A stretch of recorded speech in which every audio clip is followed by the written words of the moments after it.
திருவண்ணாமலை மாதிரியான ஒரு மாவட்டம் தமிழ்நாட்டிலே மிகவும் பின்தங்கிய மாவட்டம். பெரிய அளவுக்கு வேலை வாய்ப்புகள் கிடையாது. குறிப்பா சொன்னோம்னாக்கா அதிகமான புலம்பெயர் தொழிலாளிகளை கொண்டிருக்கக்கூடிய ஒரு மாவட்டம்னாக்கா அது திருவண்ணாமலைக்கு சொல்லலாம். அப்படிப்பட்ட மாவட்டத்துல எக்கனாமிக்கலா ஸ்ட்ரென்தன் ஆகக்கூடிய ஒரு வாய்ப்பு லோக்கல்லே கிடைக்குது அப்படின்னாக்கா அது வரவேற்கக்கூடிய விஷயம் தான் இல்லையா? அதனால திரும்பவும் சொல்றேன், கோட்டீஸ்வர ராவ் சாமியாரே எங்க இருந்தாலும் உங்களுக்கு நன்றி. அந்த வகையில இன்னைக்கு சூழல்ல வந்து பாத்தீங்கன்னாக்கா திருவண்ணாமலையில வாரம் சில கோடிகள் வியாபாரம் ஆறதா சொல்லப்படுது. அது நேரடி விற்பனையா இருக்கலாம், சில சர்வீசஸா இருக்கலாம். இப்படி சில கோடிகள் வந்துட்டு அங்க புழங்குறதா சொல்லப்படுது. அது ரொம்ப நிறைய பேர் பயனடைகிறாங்க. அதாவது திருவண்ணாமலை சுற்றி இருக்கக்கூடிய கிராமத்துல இருந்து வரக்கூடிய மக்கள்லாம் வந்துட்டு சிறிய சிறிய கடைகள் வச்சு பிழைக்கிறதா நம்ம பார்த்துக்கிட்டு இருக்கோம். நான் அந்த ஊர்காரங்கிற அடிப்படையில நானுமே அதை பாக்குறேன்.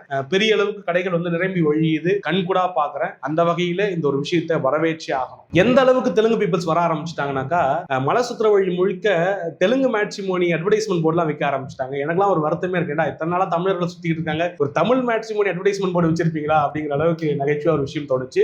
அந்த அளவுக்கு வரத்து அதிகமாயிடுச்சு அப்படிங்கறத சொல்றதுக்காக தான் இதை மேற்கோள் காட்டுனேன்.